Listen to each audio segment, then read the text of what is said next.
you've got to be willing to take a leap of faith. If there's something you are passionate about, take a leap of faith. It may take you time, but you should find a way to do that thing. Whether you love to cook and you think maybe one day I want to open a restaurant, you should begin to explore the avenues of, okay, I like to cook for my family. Now, how can I cook for a larger group? Okay, now that I cook for the larger group, maybe what do I do with the pop-up? Can I do that? And if you're passionate about something, whatever it is, horticulture, I don't care. And you wanna spend more time with it, take the leap of faith. Look, I'm a big believer in divine providence, and my life is filled with these accidents of history that just happen to work out. And I got to say, God's got a plan for every one of us. And if you're called to a passion, seize on that passion. And it might be hard, and you might fail along the way, but you're going to be far happier if you follow your passion instead of just sitting on the sidelines, wishing away your life. Welcome to the Going Big podcast. I'm your host, Kevin Gentry, and this is the place where we celebrate bold moves and big ideas. Each week, I sit down with inspiring leaders, entrepreneurs, and change makers who are making a significant impact in their careers and in their communities. Whether you're looking to level up your leadership, pursue your passion, or just get inspired to take your next big leap, this is where those stories come to light. Now, if you're listening on iTunes, YouTube, or anywhere else you tune into podcasts, be sure to hit that subscribe button so you'll never miss an episode. Now, let's dive in to what it means to truly go big. Well, ladies and gentlemen, it's a great pleasure to be with you again and to be with our guest today, Erick Erickson. As you may be familiar, Erick Erickson is a prominent political analyst. He's an activist in many ways. He's a conservative talk show host, radio talk show host. He's been a blogger. He's a podcaster. He's in many ways a lot of things that we like to describe at Going Big in terms of just constantly trying to figure out how he can take a certain message further. And he's always, I think, pushing the envelope to say, how can I go big next? So I'm thrilled, Erick, to have you on in terms of the inspiration and example that you set. But we got a lot to talk about how you have always been on the cutting edge of the media landscape about the newest next trend. And you have a tremendous history. You were in politics. You were a city councilman in Macon, Georgia. You became a highly effective blogger and then radio talk show host. You founded The Resurgent. You were the editor-in-chief of RedState. And of course, we also see you on Fox News and CNN as a political commentator. So it's a pleasure to have you. We got a lot to talk about today. Thanks so much for having me. Well, I want to start, Erick. Thank you. One of the things that is your trademark is the Reagan-esque manner in which you approach so many important issues of the day, historically as well, but issues that we currently address. So I want to ask you, in terms of going big, are you optimistic about the future of America today? Are you still bullish on the United States? And do you think we still have the opportunity to go big in our lifetime? I do. Several people I follow, they all use the same phrase, decline is a choice. And I do think it's a choice. And I do think there are some who have made the decision that they do want to decline. But I overall remain optimistic. At this point in world history, we're still the only nation where people are willing to die to get to it, to become citizens, or at least to live here. The illegal immigration we've seen in this country, I think, is a real problem. I'm a big fan of securing the border, but also they're not doing this to other countries. They're doing this to us. People are traveling from around the world, flying into Mexico or Canada, and then walking through forest or desert to get to the United States. And I think that means something. The cultural capital of the United States is still supreme. No one is trying to imitate the cultural capital of China. No one's trying to illegally immigrate into China. People are fleeing China. They want to be American citizens. That gives me hope. I think there's a level of despair in the country on both sides of the aisle. People have forgotten what it means to be American. We've had such good times. People can focus on the small little thing that itches their skin instead of the big picture. And a lot of people have gotten very self-absorbed, I think, in let me find the thing to complain about. But at the same time, we're still the greatest country that ever has been. We're the country people want to emulate. We're the country people recognize as number one, and we should be glad for that. A decline is a choice some people want to make, but at the same time, I think there are too many people who are still so supportive of the United States that will come out on the other side okay. Well, here. I love that. And, if you ever want inspiration, I think we all have our Uber stories. So wherever we are, we have an Uber driver and we find out the Uber driver is an immigrant and they're just so happy to be here. And the stories they have, in and of themselves, are very inspiring. All right. So I want to get now into Erick Erickson personally and your story, because again, that's an element of the going big I want to talk about. If you would, let's start off. Tell us a little bit about your own personal upbringing. And what was it that got you kind of prompted to go into politics, into conservative politics, and just where you are today? How did it all start? So I am from a very tiny town in Louisiana, very tiny. But when I was 5, we moved to Dubai for my dad's company, worked for an oil company. And it was a unique upbringing in that every 3 months our visas had to be renewed. And so we started traveling the world. My dad's company would pay for a week's vacation, basically every 3 months. We would always come home during the summer to see my grandparents. But so I've still been in almost 50 now, been to more countries than states still, and getting to see the unique aspect of American leadership in the world in the 1980s with Reagan as president. My mother, my books and stuff got mixed up. So you had 2 containers you would ship. One was by air, one was by sea. The one from sea would take 6 months to get there. The one by air would arrive about a week after you moved to Dubai. And my books and things as a kid got mixed up. So my bedtime reading at night was, instead of the little golden book of whatever, was National Review. My parents were Democrats, but conservatives. They love William F. Buckley, so bedtime stories were National Review. My comic strip was the comics that you found in the middle of National Review. So I guess you could say I was indoctrinated at an early age, but at the same time, it comported to what I saw as reality, strong leadership from Ronald Reagan around the world. And politics became a way for me. I wasn't a big athlete growing up. We didn't have a lot of sports over there unless you want to do camel racing. But it became a way to connect back to the homeland and moved back to the States when I was in 10th grade to rural Louisiana. I wound up going to school for a time in rural Mississippi, about a 30-minute drive from the house, until the Gulf War started and gas prices got to the unbelievably high level of $1.25. And my parents decided I needed to go to public school instead. And public school in Louisiana was a culture shock, having come from a very elite school on the far side of the world to a very rural school with a high illiteracy rate. I was well ahead of every kid in the school just from my upbringing, and wound up actually becoming the part-time French teacher in the school because I'd had it since 6th grade. And one day the French teacher just disappeared, so they put me in charge of it as a 10th, 11th grader in school. And it was a remarkable upbringing to go from such an interconnected global school to rural Louisiana, and politics just kind of became a thing I paid attention to and got involved with, and my teachers encouraged it. So I went to college, started working for a guy running for Congress in the 94 wave. He got elected. I stayed on his campaign, and he told me that I should go to law school because a law degree was like an MBA for politics in Washington, where I wanted to go work. Then I got married to a girl who hated the big city, and she's like, we're not moving to Washington or Atlanta. So I stayed in Middle Georgia, got involved in politics, and didn't like practicing law that much, but loved writing about politics. RedState took off, and it kind of opened the door for the rest of my life to be able to go do Ben Domenech, Josh Trevino, Mike Kripaski started RedState and put me in charge of it very early on, and it just was the thing that opened every door for me.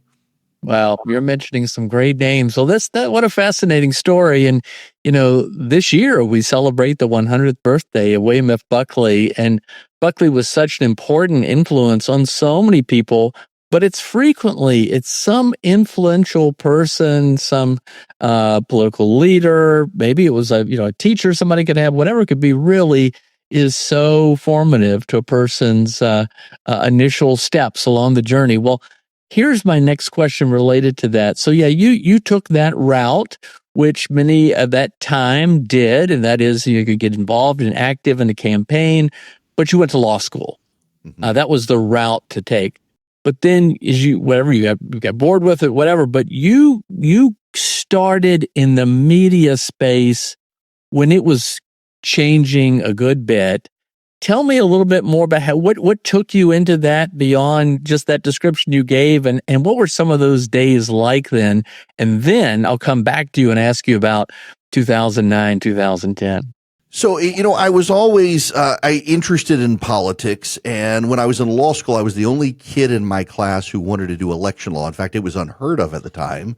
My advisor in law school didn't even know what to do. So he actually paired me with the Secretary of State in Georgia at the time, Democrat, Kathy Cox, who was actually great at getting me involved in learning election law. Got involved in my law firm and started running an election law practice. And I was one of 5 people in Georgia who did it. And outside of that, started running political campaigns. It fell into it by accident. Actually, I was the lawyer for a guy running for Congress. He and his campaign manager didn't quite get along. I wound up running the end of the campaign, and he sent me to campaign management school, started running other people's campaigns. And along the way, RedState starts. And I would probably still be a lawyer, except there was this thing called a client, and they all had problems that were easy to solve, and they never wanted them solved the easy way. It got very frustrating. And RedState had taken off. I was spending way more time at my law firm writing on RedState than practicing law.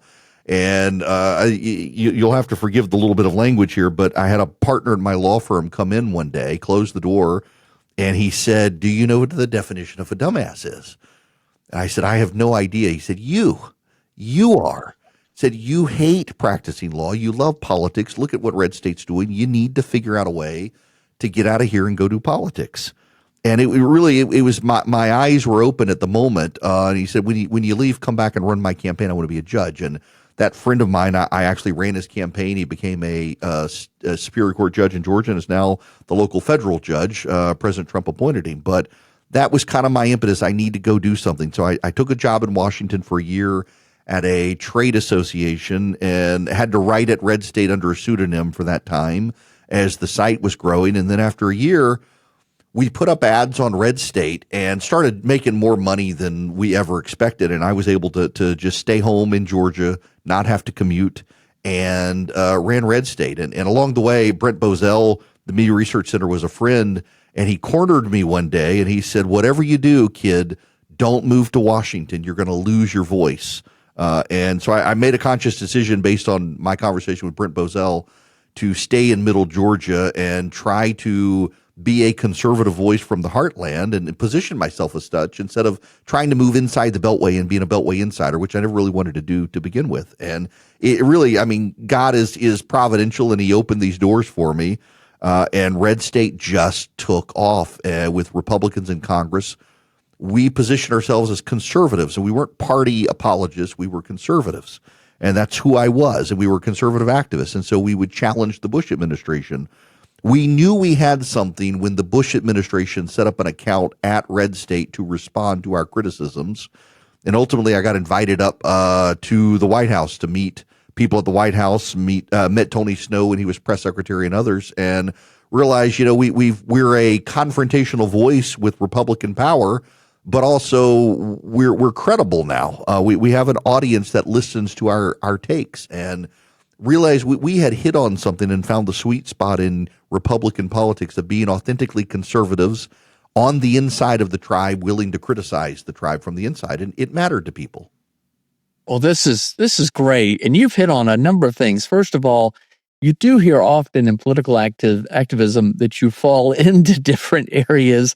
You don't really have a clear path to, I'm going to do it this. Some people think big and say, I'm going to run for president, or I'm going to be the next governor of this state. But it is falling into some of these things. But I love your reference to, again, additional mentors and advisors like Brent Bozell and others. But let's talk a little bit more about RedState.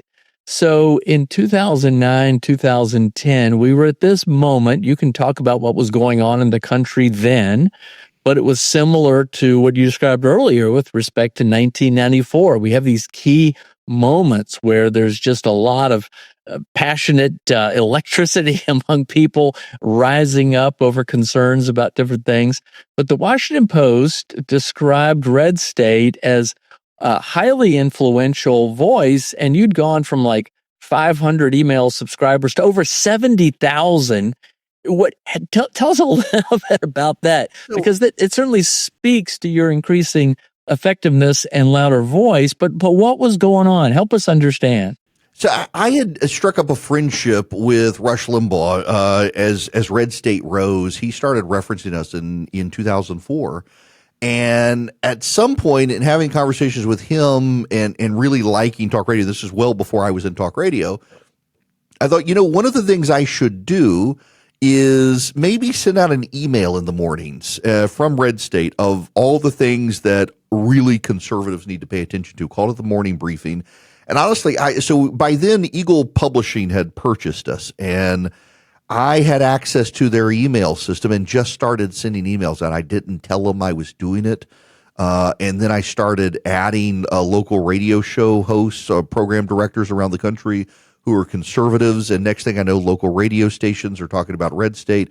And it just became this virtuous cycle of local morning conservative radio talk shows are talking about what we're doing at RedState. People are coming in to subscribe. The email list is growing. And before I knew it, I got a call from my boss at Eagle Publishing wanting to know why I was sending out so many emails every day. And it was showing up as a cost for them. It was unmonetized. I didn't know anything about advertising and emails and stuff like that. It's like, well, I've built this email list. I'm sending out an email every morning. We're calling it the morning briefing, and it's what we're talking about at RedState. It's like, well, how many people is it?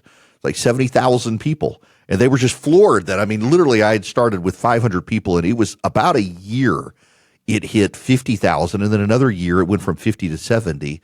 And they started, RedState had been this thing they bought, didn't know what to do with, and weren't making money, suddenly it was a profit center by just embedding a couple of ads in this email. And it turned into this who's who list of readers totally organically.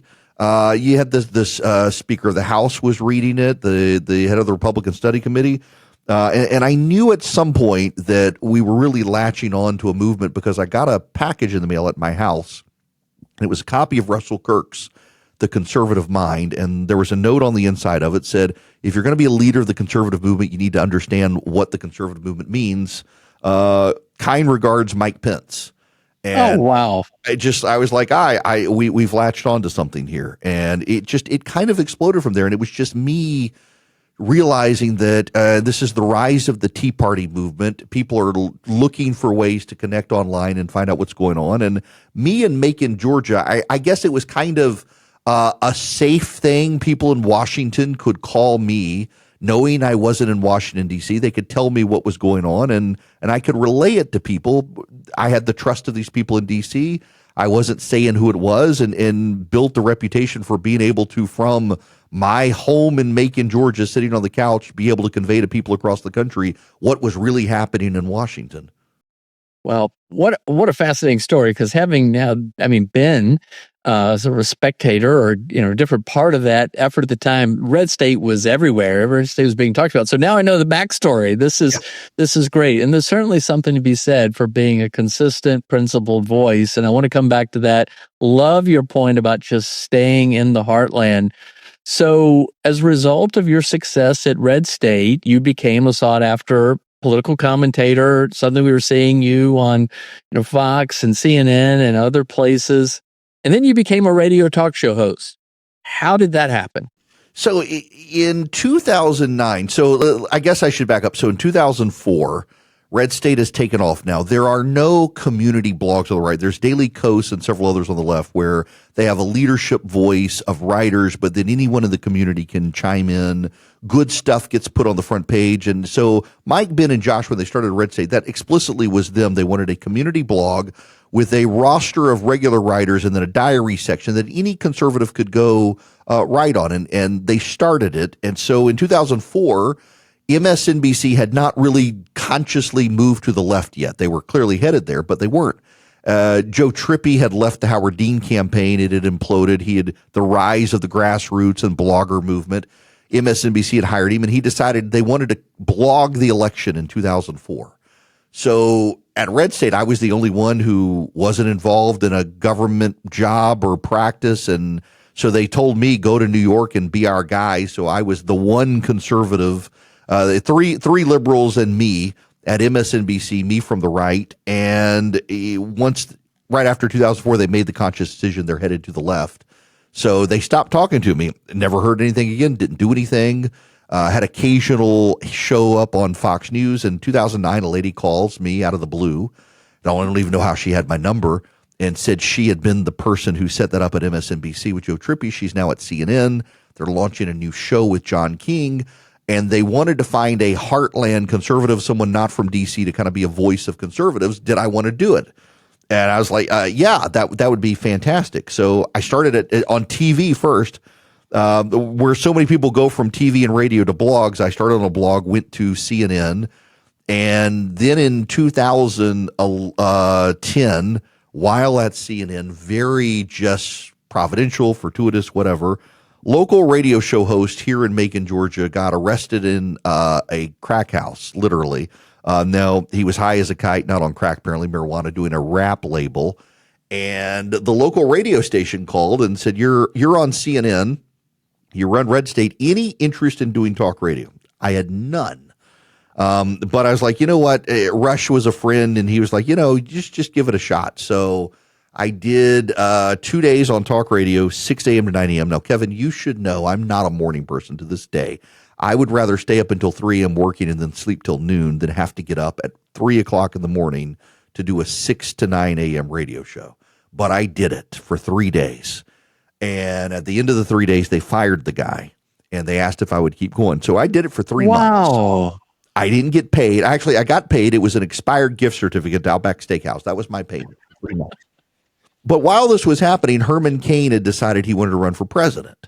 And he had actually come to an event of mine, a gathering that I did in 2009, and told me he was thinking of doing this.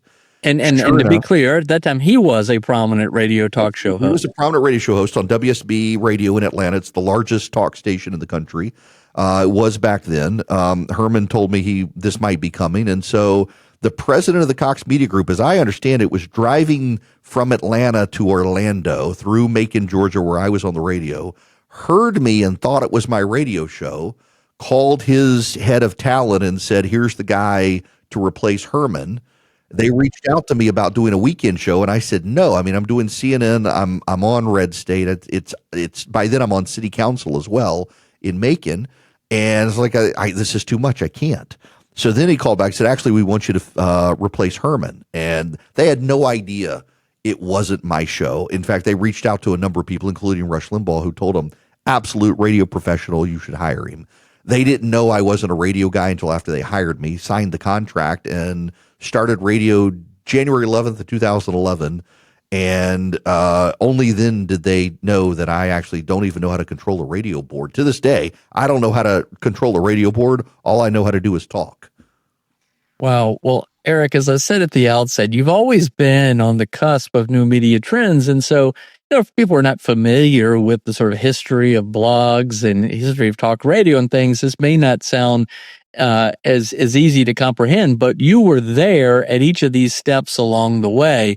So tell us a little bit more about Rush Limbaugh. You became a substitute for him many times.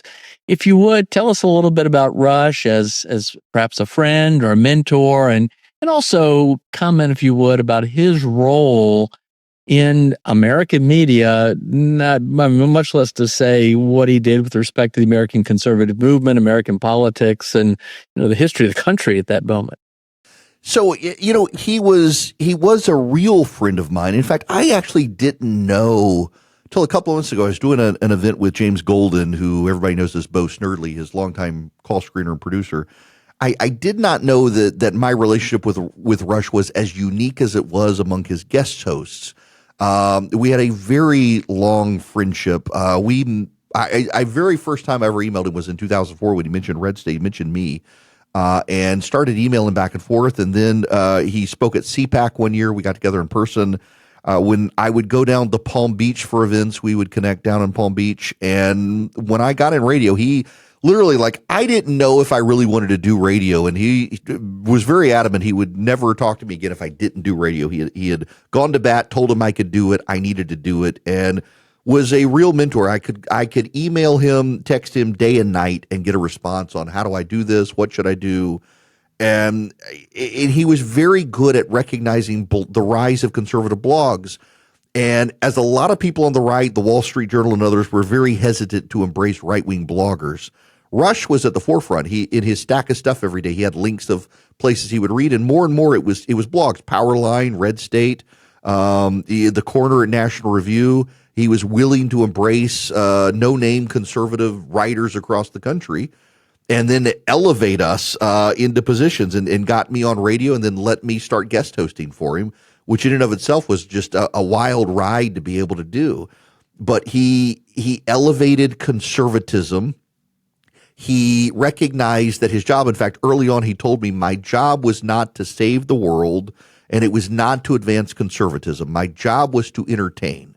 And if I could keep people company, in his words, my job was to keep people company wherever they were, because they were probably by themselves and they were friends with the guy on the radio. And if I could understand that, then I could persuade, then I could promote, then I could change the country. Then I could do what I wanted to do. But if I couldn't remember that the first job is to entertain people, everything else wouldn't matter, because I wouldn't be good at it. And very much took that to heart. And he has been very gracious over the years until he died, elevating voices outside of the traditional landscape of the New York, Washington media corridor. And I just happen to be one of those people. Wow. Well, he was a great guy. And, I happened to be with a dear friend of his last week in Palm Beach, who just talked about not only was he such a phenomenal entertainer, but he had a relationship with the audience. Mm-hmm. People felt like they were connected to him, and he loved them, and you could feel that love coming from him. And that was a key to his extraordinary, phenomenal success. All right. So again, you're keeping up with trends and things. So what happened next? You founded the Resurgent. The Daily Telegraph in Great Britain has described you multiple times as one of the most influential voices on the internet. So what's going on then? So, I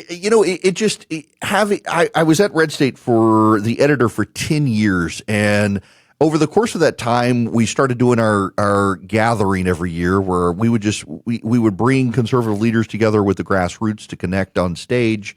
And then in 2015, we had the very awkward gathering where I invited all the presidential candidates, including Donald Trump. And the night before the event was the Fox News debate. It was his time on stage, and he made the statements about Megyn Kelly that were rather aggressive. And I was at Fox News at the time and moved from CNN to Fox, and took one for the team and said, if you're not going to apologize, I don't know that I want you there, because you're going to be a distraction to everyone else. Well, little did I realize that me uninviting him would be the distraction, which, by the way, was Rush reached out to me after it was over, and just, you explain to your audience what you did, build your trust with your audience, you'll be fine. And I was, but I took a stand against Donald Trump in 2016 there. And that really probably put me on the map in ways I wasn't expecting, but also going from the internet to radio and TV and being at Fox, I was also very comfortable by that point that I was someone who had an audience. I didn't know whether I would keep my audience, but it was time to step away from RedState, one, so that I could be my own voice instead of being one of a bunch of people at that website. And also, it had been bought by a radio competitor from where I was at WSB Radio in Atlanta. And so it was harder and harder to integrate my radio presence into the website. And I wanted to be free of it. I think they probably, at that point, started wanting to be free of me as well. And it was actually a good thing. I took a leap of faith that I'm going to go do my own thing. I started for a time, theresurgent.com. Never got as big as RedState, but it allowed me to kind of have my own voice more. And then over time, just decided, I instead of running a group blog and someone writing something and suddenly I'm on defense because of someone else's opinion, I'm just going to do my own Substack and tie it into my radio show, and I will be the brand instead of trying to do someone else's brand for them. And that for the longest time I had resisted doing that. Does anyone really care what Erick Erickson says outside of a community? Does anyone really care what this guy on the radio says online? And sure enough, people did. And actually, when I moved into national syndication, it was my digital subscribers to my Substack that actually covered the costs of me being able to hire salaries and hire people and pay satellite fees and get my show out there. And only this year, Kevin, is my radio revenue larger than my digital revenue. And now suddenly it's the radio that's making the bulk of my little small company. And the internet revenue is great, but now I'm back to this virtuous loop where I've got online listeners and I've got radio listeners who then subscribe to my digital publication, where then I can get up in the mornings and write what's going on and set the stage for a radio day. And it's just that whole multimedia platform works. And now, though, trying to move it into podcasting and video and stuff, there's all of a sudden a lot of components there used to not be, and trying to catch up to those. All right. Well, this is terrific, and I want to bring this sort of segment to wrap this up in terms of your journey, because it's fascinating. It's sort of the modern history of the media landscape. I want to, in a moment, turn it to some more insights that you can share with others about how to think about going big, but bring us up to speed on where exactly you are today. You touched on a lot of it. And kind of couple that with where the media landscape is today. Help us understand. You've got a growing talk radio program. You're a WSB in Atlanta, but you have multiple stations, multiple reach, a national audience. You're a podcaster. You're still a commentator. But where does your voice go, as it started way back when as an email source and a blogger to where it is today? So, it has, I've gone from thousands of readers a day now to upwards. I think the last time I saw the numbers, it was between 5 and 7 million listeners on radio, and a huge audience. We ended last year. I started a very slow approach of a growing syndicated show. When I was guest hosting for Rush, I kept it in Georgia so I could still do his national show. When he passed away, my radio station, WSB, it's the biggest talk station in the country, moved me into his slot and allowed me to own syndication rights. And so I have been kind of independent. So iHeart and Cumulus are the biggest talk radio companies in the market. iHeart, after Rush, that was his market. They went with Clay Travis and Buck Sexton. Cumulus went with Dan Bongino. They just moved to Vince Congolese. And I'm kind of out there trying to convince stations to put me on. And I've gone from 27 stations at the end of last year to 70 stations this week, and hope to be at 100 stations this summer. It's slow growing, but it's rewarding. It's a lot of sweat equity, building relationships with people. And I'm definitely now more of a radio guy than anything else. We take the radio show, convert it to a podcast. We're actually about to launch a separate podcast, but tied to the show. And then I also have this digital audience that reads it globally. Now, the weird thing, Kevin, about my radio show, though, is we stream it live. You can go to my website, ericerickson.com, and listen to it anywhere. And I have this wild foreign audience reach, which I wasn't expecting. I have hundreds of listeners a day in Singapore, which is kind of funny to me. And I thought maybe it's just VPN and routing, but we analyzed it. Nope, from Paris to Singapore, I've got people who tune in, American expats, it seems, who listen to me as their source of news. And I do kind of do it a little different from a lot of people in conservative radio are very, I'm going to give you the party line, I'm going to give you the line, I'm going to throw the chum in the water. It's all about the other side. And there's so much of that. Particularly when I disagreed with Trump and didn't support him in 2016, very intentionally took the approach of, I'm just going to tell you what's happening. Here's the actual news of what's happening. Having been a lawyer, having lived overseas, knowing people who know things, I'm going to explain to you what's happening and analyze it. And then I'll give you my opinion as a conservative on it. And that approach has actually, I think, saved me, because people who may disagree with my opinion will at least still tune in and know I'm going to tell them the news. It's not going to be BS. And it's going to give a pretty accurate analysis so they themselves can make up their own mind. And now we use my email list to say, here is every single link of everything I'm going to talk about on my show today. So you don't have to take my word for it. You can read the article for yourself and have your own show prep for your own mind. And that synchronicity between them has really helped grow everything.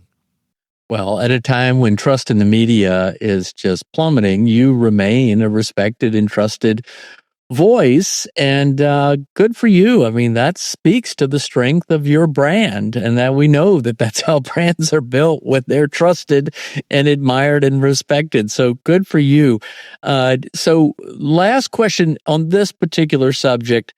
You then, I mean, you're this respected voice, but you started a gathering. You touched on that a little bit, but what is the gathering? What is the purpose? And along with that, just kind of bring us all up to speed on what you see as next for Erick Erickson. So back in 2009, we're still at RedState, and we're now this group blog. We've got thousands and thousands of people around the country who are coming every day. We've got hundreds of thousands of people reading every day.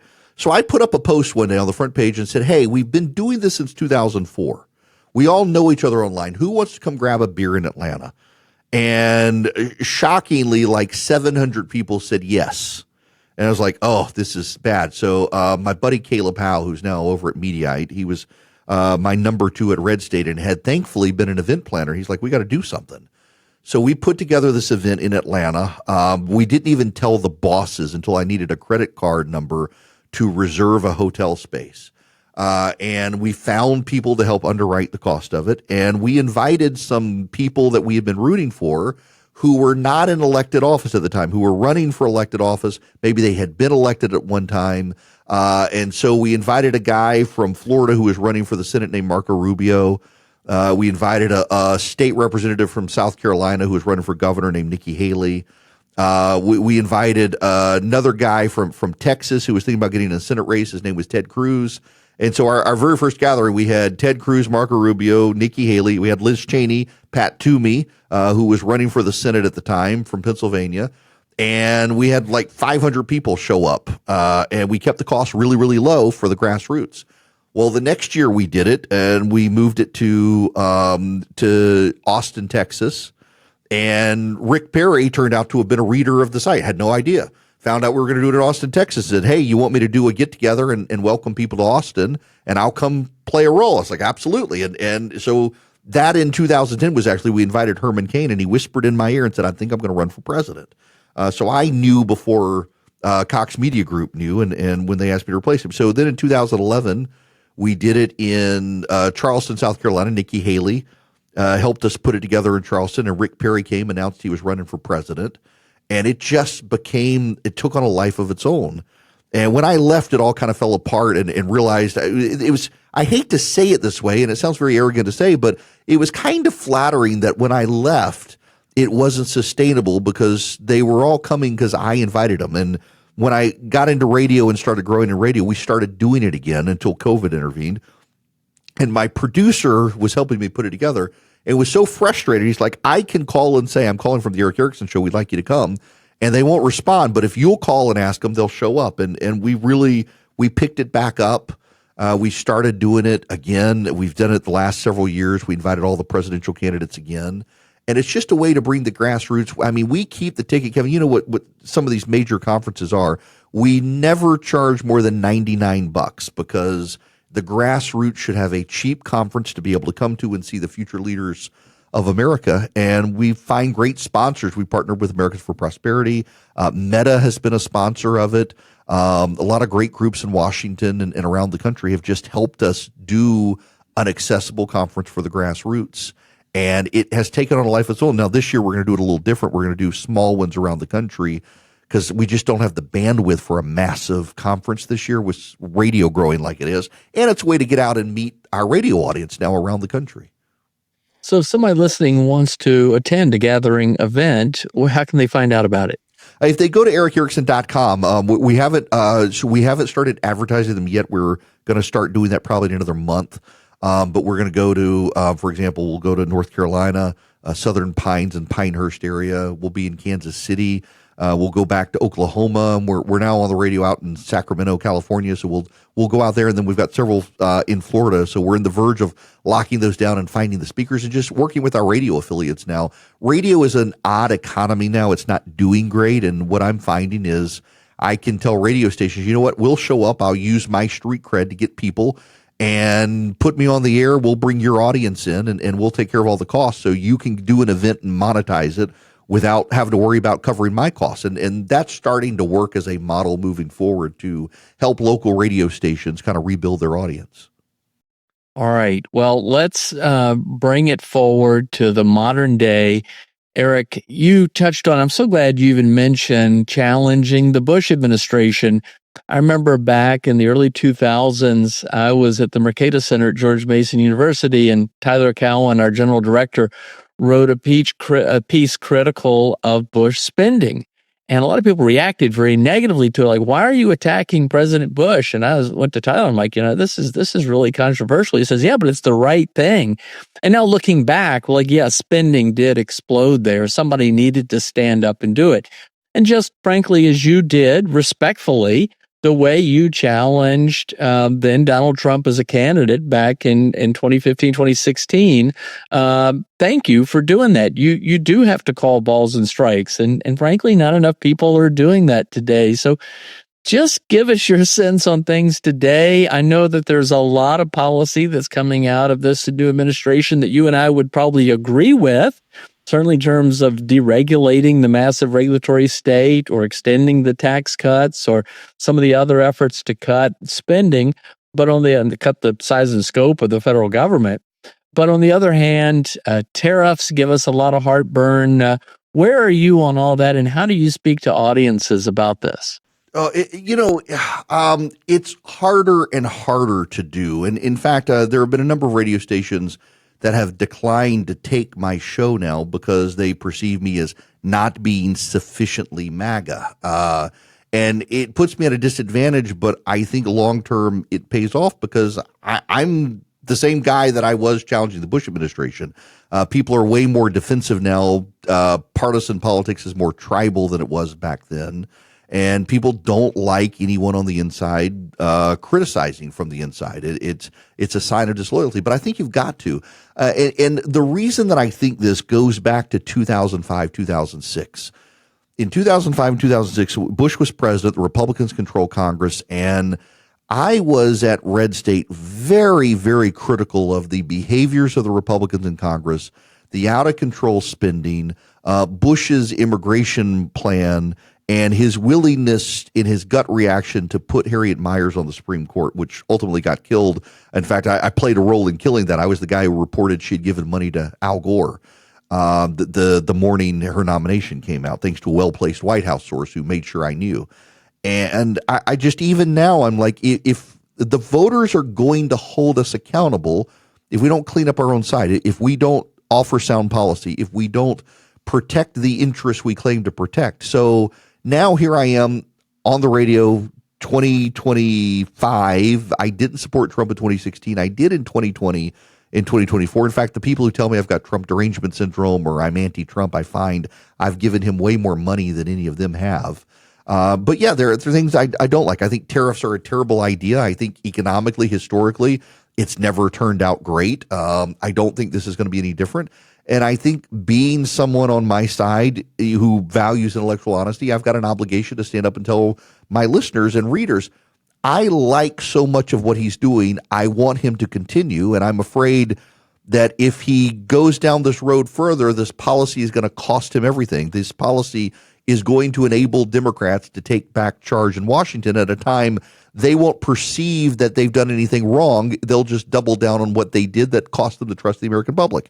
We shouldn't want them back in power. Therefore, we should want the president to succeed, and I think this policy is going to hurt him. And that's how I view it. It's deeply unpopular with a segment of the right, but I think it's got to be done.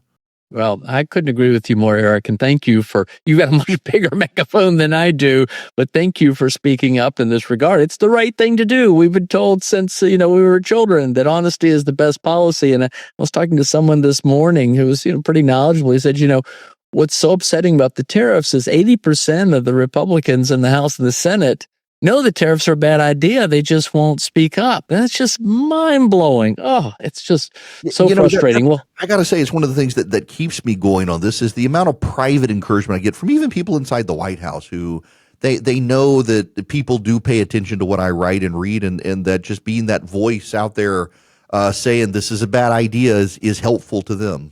Well, good for you. Well, another area that you have been willing to speak up, and I applaud you for it, is your Christian faith. There are a lot of people who just are scared to speak up and feel like they might be rejected for what they're speaking up about. If you wouldn't mind, if I could put you on the spot, tell us a little bit about how your own personal faith journey influences how your public demeanor.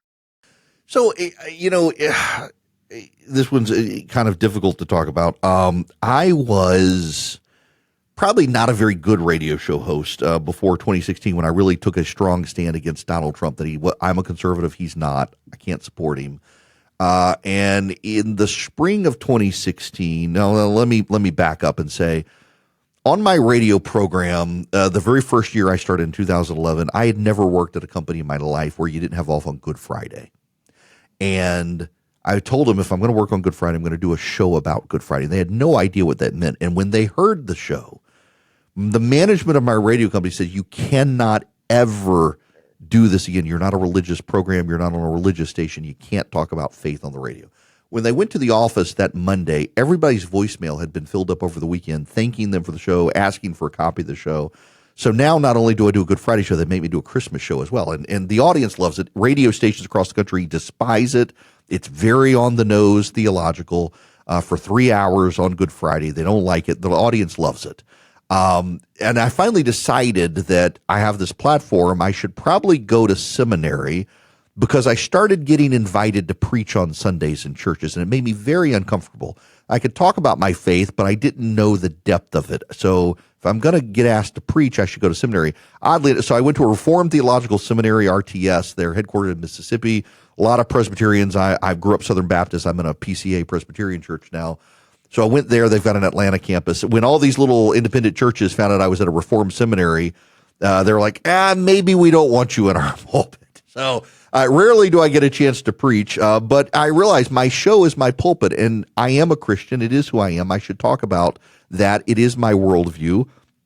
I should remind people that when Republicans lose elections, that too is God's will. Nothing happens but for the sovereignty of God.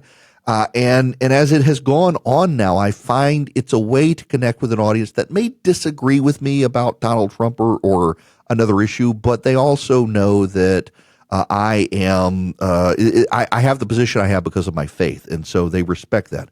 It really, though, it all came together in 2016. I had been struggling with breathing and thought it was allergies at first, and then I thought I'm just out of shape. I'm old, and I want to say it was March or April 2016. My wife finally made me go to the doctor because I was out of breath just laying down in bed. She's like, "There's something wrong. This is not allergies." Went to the doctor. Doctor sent me to the hospital for a CT scan. Next thing I know, they're strapping me to a gurney. They're wheeling me into a room, and they're like, you have 24 hours to live. You need to call your family. My wife, by the way, was trying to call me. She had a misdiagnosis back in 2006. She was given 6 months to live back in 2006. Misdiagnosis. They thought she had some very rare form of cancer, which she did not have. So I'm being wheeled in, told you got to call your family. Your lungs have filled up with blood clots. Your blood oxygen level is right at 80%. If it gets below 80%, this becomes very bad very quickly. And we don't think you're going to live. And my wife is calling me to tell me that the Mayo Clinic had called her based on her misdiagnosis from 10 years before. They thought she had a rare genetic form of lung cancer, which my wife does. She has stage 4 lung cancer. It's genetic. We found out the day they were telling me I had a day to live. Call my family. So I'm in an ICU unit for 2 weeks. My lungs have filled up with clots. They treat me like a stroke victim on TPA and blood thinner and all sorts of stuff. And laying in bed, it was actually Rush Limbaugh who was the very first person to call and check on me, which we hardly ever talked on the phone because of his cochlear implant. But he called and wanted to see how I was doing, and we talked about talk radio and that I should use that perspective. And laying in bed, unable to do anything, didn't have a laptop, just my cell phone, I started thinking, you know what, if I were to die tomorrow, my kids would probably read about me, and it wouldn't be fantastic stuff given the personality I had on radio and how I wrote. And I decided, you know what, I need to be less of a character and more a Christian who has strong views, but also knows I got to love my neighbor. And that really, that near-death experience really changed how I did radio and how I wrote. That I got to write as someone who really does believe there's heaven and hell. I got to write in a way that I really do believe there's accountability for myself and everyone else. And I've got to write in a way that I'm telling people what I really believe is true, not what I think they want to hear, because I think what's true matters more. And I say even now on radio, it kind of hit me at that moment that, if Jesus says, I'm the way, the truth, and the life, that means we can actually know the truth. And it's an objective thing. It's not my truth and your truth. And so I should, when I cover the news, I should cover it. And I started doing this in 2016, not supporting Trump. Even in the general, someone actually asked me on Fox News, if you had to choose between Trump and Hillary, who would you choose? I said, the bullet. And I needed to be that guy. I needed to be someone who could tell everyone it's going to be okay. We're all going to be fine. I've read the end of the book. It ends fine. We're on the winning team. Don't worry about this stuff as much. Love your neighbor. Seek the welfare of your community. That's where you're going to find your welfare. And it really did change my tone in how I write more than anything else, just because I believe this stuff. And if I believe it, I should convey it to people that, yes, it doesn't matter if Donald Trump loses the election. If it doesn't matter if the Republicans lose, God's got a plan. This is part of it. You're going to be okay. Thank you so much for sharing that, Eric. Thank you. And your point about if you believe it, you need to share it. Good for you. That's some important advice a lot of us could take today. I think I should take heed as well. Well, my next question, one of the wrap-up questions, is now more interesting based on what you just shared. I like to ask, consider a younger version of yourself. What advice, knowing what you now know today, would you give that younger version of yourself? What would you tell that younger version? Exactly that. You don't have to be a jerk. Have passionate views. But also something the late theologian Tim Keller got to be a friend of mine, and he told me something, and I can't remember when, but I know it was after that event in 2016. He said, if you really believe Scripture, if you really believe from beginning to end of Scripture, you got to believe that everybody's made in the image and likeness of God. So you can't be so tribal in your life that you don't have friends who disagree with you. You got to have friends who disagree with you. You got to have people who have different worldviews than you, because if we're all made in the image of God, all of us have some kernel of a reflection of God in us, and we should try to find that. And maybe we can't. Maybe we realize there's no way I can be friends with this person. But if we don't try, it's part of our journey through life as a Christian that requires us to at least try to love our neighbor. We got to be so loving of our neighbor that even me, a conservative evangelical Christian conservative who supported Donald Trump, who's a conservative talk radio show host, should make my trans lesbian Islamic neighbor across the street feel comfortable enough that she gives me the key to her house when she goes on vacation, because she knows I'm going to be the good steward of the property while she's gone. That's part of loving our neighbor. There's no carve out, there's no caveat, there's no exception based on someone's political views, sexual orientation, or anything else. I got to love my neighbor. Doesn't mean I got to agree with them or affirm them, but I got to love them. And I would reiterate to my younger self that is how I should approach life.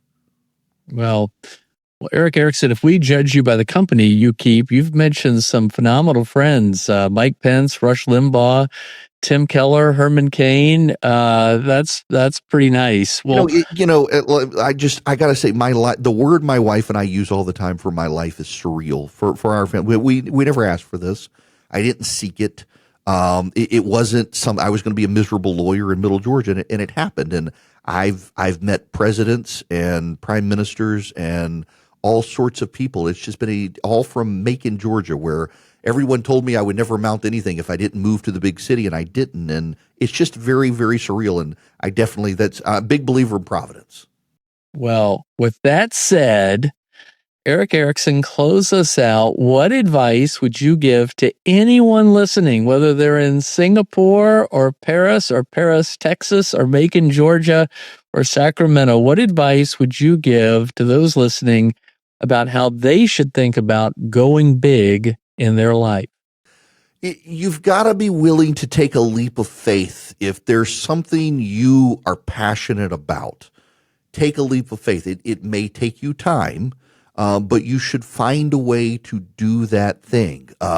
Whether you love to cook and you think maybe one day I want to open a restaurant, you should begin to explore the avenues of okay, I like to cook for my family. Now, how can I cook for a larger group? Okay, now that I cook for the larger group, maybe what do I do with the pop-up? Can I do that? And if you're passionate about something, whatever it is, horticulture, I don't care, and you wanna spend more time with it, take the leap of faith. Look, I'm a big believer in divine providence, and my life is filled with these accidents of history that just happen to work out. And I got to say, God's got a plan for every one of us. And if you're called to a passion, seize on that passion. And it might be hard, and you might fail along the way, but you're going to be far happier if you follow your passion instead of just sitting on the sidelines, wishing away your life. Well, Erick Erickson, it is a pleasure to be with you today. It's an honor to know you and to count you as a friend. And we're looking forward to many more chapters in your life. Ladies and gentlemen, check out Erick Erickson, ericerickson.com. That's ERICK is the way Erick and Erickson are spelled. The Gathering, his radio show, and just keep on the lookout for Erick. You're doing great stuff. Thank you for being a part of this today, Erick. Thanks for tuning in to the Going Big podcast.